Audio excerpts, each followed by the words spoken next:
With Doubtnut, get instant video solutions to all your maths, physics, chemistry, and biology doubts. Just click the image of the question, crop the question, and get instant video solution. Download Doubtnut app today.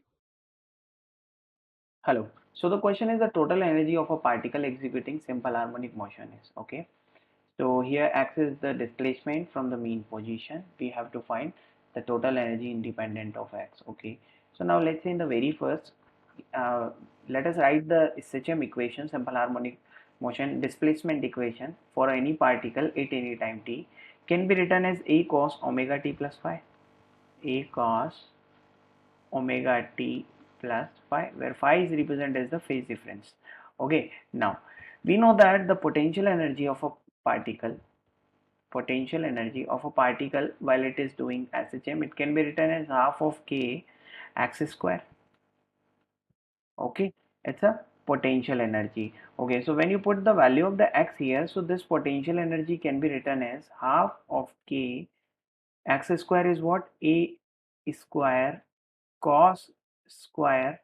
Okay, here when you put the value of the x, so it is a square cos square this omega t plus phi whole square.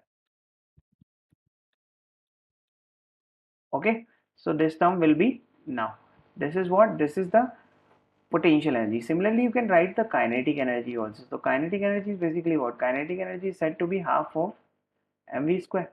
Kinetic energy can be written as half of mv square. This is what? This is the kinetic energy. Okay, and the v is what? V is the velocity. Now we know that the velocity can be written as how? The velocity can be written as dx by dt to the whole square. This is what? This is velocity.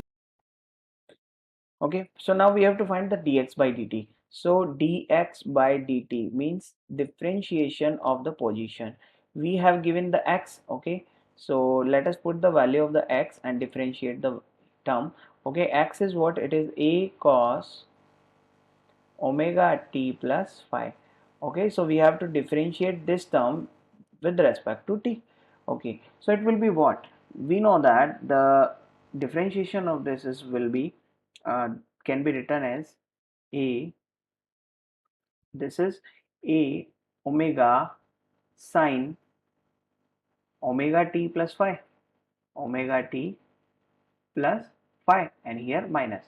Okay, due to the cos, for the cos it will be minus sign. Okay, so now when you put this here, so the kinetic energy will be what? The kinetic energy is said to be, can be written as half of m dx by dt whole square. Now square whole square the term, so here you can write it a square omega square sine square. Okay, and this will be omega t plus phi. Okay, or else you can write here also this. Okay, here the square is for this one only. Now we have the potential energy and the kinetic energy both. We know that the total energy basically the sum of the potential plus the kinetic energy.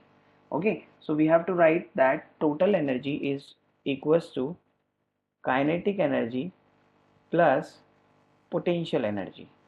Okay, now you can write this equation as put the value. Kinetic energy is basically half of, okay, we have given ka square. Okay, so we have given ma square omega square sine square omega t plus phi.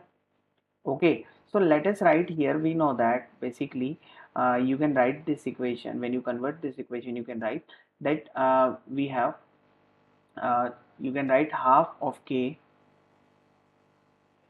a square sine square omega t plus phi. Basically k is what? K is basically, it will represent as here from m omega square. Okay, because we know that k is what? K is m omega square, because we know that omega can be written as k by m, under root k by m. Okay, so we can write that omega square can be k by m, or k can be written as m omega square. So m omega square is a k here. That is kinetic energy. Similarly, we can write potential energy in this term. So we can write the potential energy as half of k. Okay, convert the term which we have given m omega square here in the potential energy. A, okay, here we have K A square cos square, okay. So half of K A square, okay, we don't need to convert here in the potential energy, okay. So here K A square cos square omega t plus phi, okay. So finally we have sin square omega t plus phi plus cos square omega t plus phi. We know that sin square theta plus cos square theta is what? It will be equal to 1. So now we have the final value is half of Ka square only. When you take half of Ka square as a common, you can write sin square omega t plus phi plus cos square omega t plus phi. So this will equal to 1. So you can write only half of Ka square. This is what? This is the total energy. Okay. So as you can see this here in this term, it is basically independent of x. Independent of x. It is only depend on the k or the amplitude. Okay. So our answer for this question, independent of x. Thank you. For class 6 to 12, IIT JEE and NEET level. Trusted by more than 5 crore students. Download Doubtnut app today.